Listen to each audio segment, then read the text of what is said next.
제가 검사할 때도 열심히 조사를 했는데 피해자분들이 안 읽어요. 안 읽는다고 해도 저는 이게 권리입니다. 이게 나중에 유죄 증거로 사용될 수 있으니까 꼼꼼하게 읽어보시고 수정 부분 있으면 말씀하세요. 이렇게 말씀을 드렸거든요. 안녕하세요. 검사 출신 형사 전문 김하영 변호사입니다. 오늘은 경찰 조사 잘 받는 법에 대해 말씀드리려고 합니다.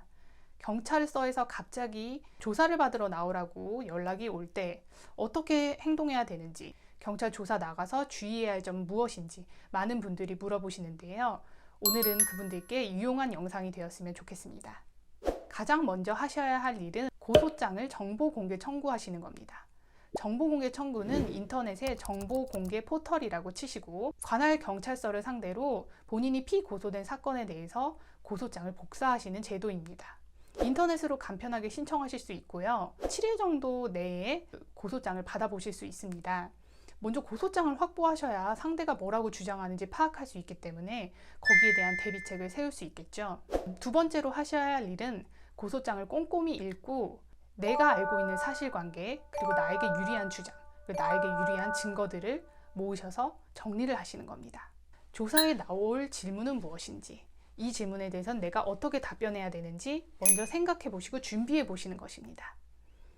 이 과정을 거쳐야 준비되고 절제된 답변을 할 수가 있어요. 내가 죄가 있든 없든 경찰서에 나가면 굉장히 두렵고 떨리고 불안한 마음이 들거든요.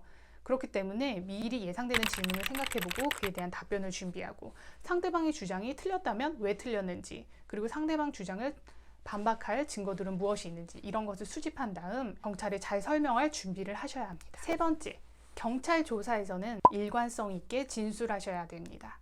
변호사님, 경찰서에서 어떻게 말을 해야 잘하는 거예요? 라고 물어보시는 분들이 많은데, 잘하는 방법이란 정해져 있지 않고요. 처음에는 이렇게 말을 했다가 나중에 두 번째 조사에서는 그 진술을 바꿔버린다면 사람의 말을 믿기 어렵겠죠.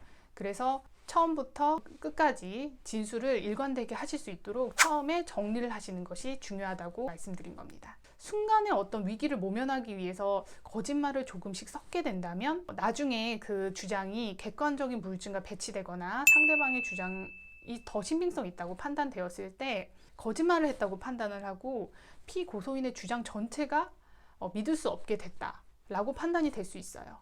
그렇게 되면 불리한 처분을 받게 될 가능성이 더 높아지고, 실제 기소나 처벌까지 이어진다면 거짓말을 한 부분이 더 안 좋게 양형에 반영이 될 수 있습니다. 네 번째로는 피해자 신문 조서 열람을 잘 하셔야 합니다.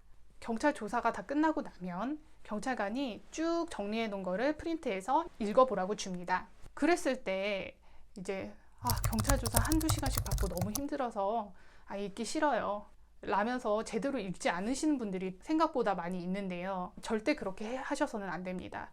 경찰 피해자 신문 조서는 나중에 재판에서 유죄의 증거로 사용될 수 있기 때문에 반드시 꼼꼼하게 읽어보시고, 내가 진술한 대로 기재되어 있지 않으면 경찰한테 이 부분을 수정을 해달라고 요청을 하셔야 됩니다. 조서를 읽고 있는데 경찰관이 따분한 듯 앉아 있어도 굴하지 마시고 꼼꼼하게 읽으세요.